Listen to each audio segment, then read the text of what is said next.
The Department of World Languages and Cultures at Georgia State University presents Arabic 1001 Grammar. In this fourth part of the course, we will discuss what's called Idafa, or possession. In this lesson, we will discuss simple idafas, and in this first section of the lesson, we will talk about two-word idafas. Let us begin with our book. We know that hada kitab means this is a book, because we go from definite to indefinite. If we say something new, hada kitab al-ustadha, we know that kitab is book, we know that al-ustadha is the professor. Hada kitab al-ustadha is our way of expressing that the book belongs to the professor. In English, this translates literally as, this is the book of the professor. Or in better English, this is the professor's book. Look carefully at the word kitab. It appears to be indefinite, yet I have translated it as the book of the professor. This is one of the two key features of what we call the idafa. The book looks indefinite, but because it's followed by another definite noun, it belongs to that definite noun, and therefore, by virtue of belonging, it's definite as well. The other thing you should take note of is that we put the object owned before the owner of the object. In English, we say, this is the professor's book. We put the person who owns the object before the object that's owned. In Arabic, we do it the other way round, object before possessor. If we look at our page, we can say, hadihi waraqa, this is a page, or we can say, hadihi waraqat at-talib. This is the page of the student, or in better English, this is the student's page. Notice once again that the object possessed comes before its possessor instead of after its possessor, as in English. Notice also that waraka looks indefinite. It doesn't have alif lam or a possessive suffix, and it's not a proper name. So it looks indefinite, but because it is followed by at-talib, it is therefore owned by at-talib, and by virtue of that, it is definite, even though it doesn't look definite. One other thing you should notice here is that when we pronounce it, we say, hadihi warakat at-talib. You hear the ta in ta marbuta. Waraka by itself normally ends with the a sound. Warakat at-talib ends with the ta sound.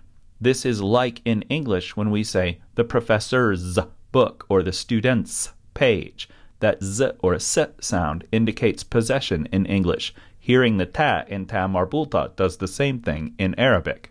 We can say hadha huwa al-kitab. We know that by putting the pronoun in between the hadha and the al-kitab, we get this is the book as opposed to this is a book. We can say kitab al-ustadha jamil. We know that al-ustadha is definite because it has alif lam. We know that kitab is definite because it is owned by al-ustadha, even though it doesn't look definite. So we have definite kitab, definite al-ustadha, indefinite jamil. So we know that this is a sentence, and we put the is in between ustadha and jamil. The book of the professor is beautiful, or in better English, the professor's book is beautiful. We can say, hadihi hiya al-waraqa, means this is the page. This is her, the page, is what we're really saying. And we can say, waraqat at-talib bayda. Waraqat, we hear the ta in ta marbuta, indicating possession. Waraqa looks indefinite, but it's not because it's owned by at-talib.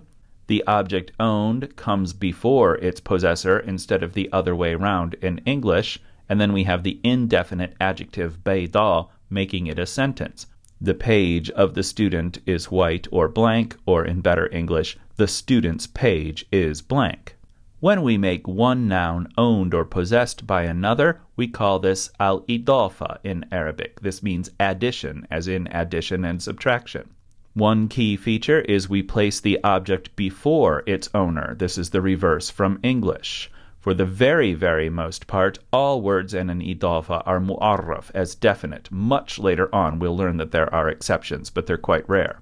Only the final word, however, is allowed to be marked as definite. So only the final word can have alif lam, or can have a possessive suffix, or can be a proper name, as in the three examples here. Beit at at-talib, the house of the student. Note that beit isn't marked as definite, but it is because it's owned by at-talib. In literal translation, the house of the student, or in better English, the student's house. In the second example, we have beit ukhti. Ukhti, my sister, because it has a possessive suffix, is definite. Beit looks indefinite, but is definite because it's owned by ukhti, and therefore we have the house of my sister, or my sister's house. Notice that neither of these words has alif lam, so they both look indefinite at first glance, but they're not. Both of them are definite. The first one because it's owned by the second one, and the second one because it has a possessive suffix. In the last example, we have Shawari' Dimashq. Dimashq is a proper name, the name for the city of Damascus, and proper names are always definite regardless of whether they have alif lam. So Dimashq is a proper name and it's definite. Shawari' looks indefinite, but it's not because it's owned by Damascus, so the streets of Damascus. Once again, the lack of capital letters in Arabic sometimes makes things hard to read. Let's look at some more examples. Here's our backpack. Haqibat at-talib. We hear the ta in ta marbuta. Haqibat at-talib means the backpack of the student or the student's backpack. If we look at the door, we can say Bab al-Bayt. Bab al-Bayt means the door of the house. Remember, Bab is definite here because it's owned by al-Bayt, and therefore the house's door. Now let's look at idafas a little more closely. We divide idafas into non-first and non-final words. In two-word idafas, this seems kind of silly, but it will become very useful later on. Idafas can have 3, 4, 5, 6 words. They can have a lot of nouns run together. Take a look at these examples. Beit at-talibi. At-talib is a non-first word. Al-bayt, bait is a non-final word. In the second example, ukhti is a non-first word. Beit is a non-final word.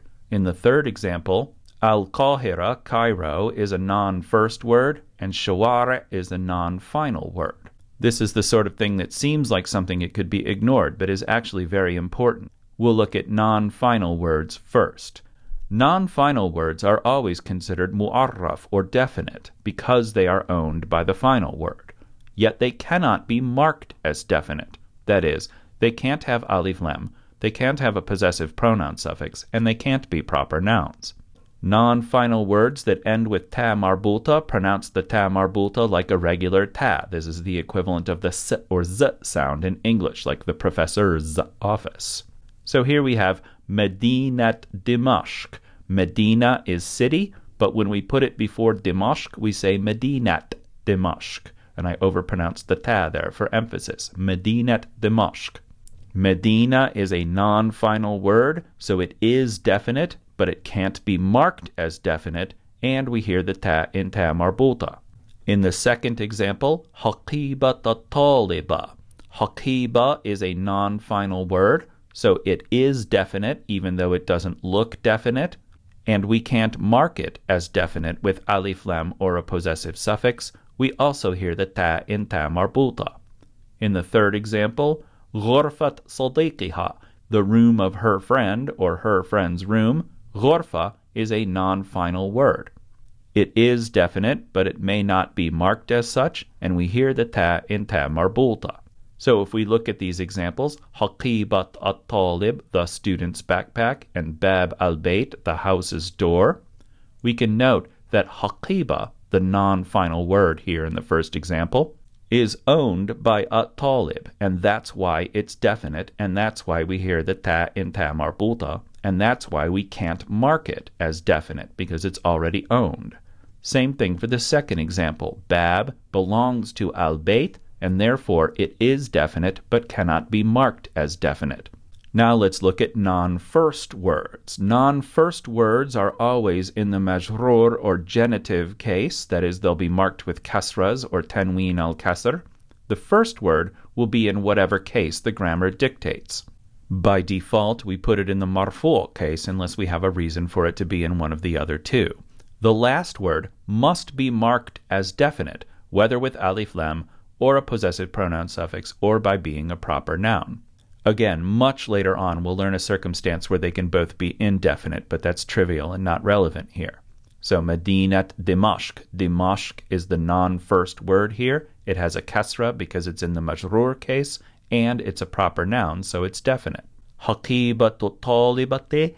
At-talibati is in the majroor case because it's a non-first word, and it's also marked as definite with alif lam. Ghurfat sadiqiha, we see the kasra under the qaf there because sadiq is in the majroor case because it's a non-first word, and its case marking comes between the last letter and the attached pronoun, and that attached pronoun renders it definite. So if we're going to put full case markings on these phrases, we say haqibatu talibi. By default, we put haqiba in the marfu' case. At-talib is the non-first word, so it's in the majroor case and gets a single kasra because it's definite. Same thing in the second example. Bab gets a single dhamma, not a tanween dam, because it's definite, because it's owned by al-bayt, and al-bayt gets a single kasra because it's a non-first word, so it's in the majroor case, and it's definite because of alif lam. Again, this isn't particularly difficult so much as it just works very differently from English. We can say sayyaratur rajuli, the car of the man, or in better English, the man's car. Notice once again that the object possessed comes before its possessor instead of after like it usually does in English. We can say sayyaratu sadiqi, the car of my friend, or my friend's car. So here, instead of marking the non-first word with alif lam, we have marked the non-first word with a possessive pronoun suffix. And remember, words that end with the long vowel E for my don't take a case marking at all. And in this last example, we have Sayyaratu Ahmad. Here we've made the non-first word a proper noun, the name Ahmad. So we have the car of Ahmed, or Ahmad's car. So we can use alif lam to mark the last word. We can use a possessive pronoun to mark the last word, or we can use a proper noun. We can look at this gentleman here, and we're going to talk about his malabis. Malabis means clothing. So malabis ul amili, the clothes of the worker, or the worker's clothes. Here we've marked the last word with alif lam. We can say malabisul sadiqiha, the clothes of her friend, and here we have marked the last word with a possessive pronoun suffix, her friend's clothes. And we can say malabisul mahmud, where Mahmud is a proper name. Again, it's hard to tell because we don't have capital letters in Arabic. The clothes of Mahmud, or Mahmud's clothes. So again, we can mark the last word in three ways: by using alif lam, by using a possessive pronoun, or by making it a proper name. Let's review the rules for the Idafa. Make sure that the object goes before its possessor, not after. Make sure all non-final words are not marked as definite, but remember that they are definite. Put all non-first words in the majroor case and mark the last word as definite. And here we have these examples again, where we are marking the last word in the first case by making it a proper noun, in the second by using alif lam, in the third by using a possessive pronoun suffix.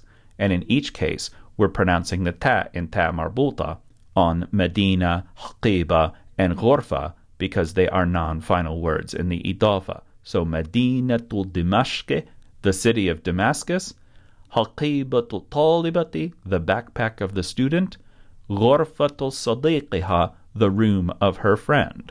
Idafas definitely take a little getting used to because they work backwards from English and they look strange, but they're really not that difficult to use and they're absolutely essential to basic Arabic.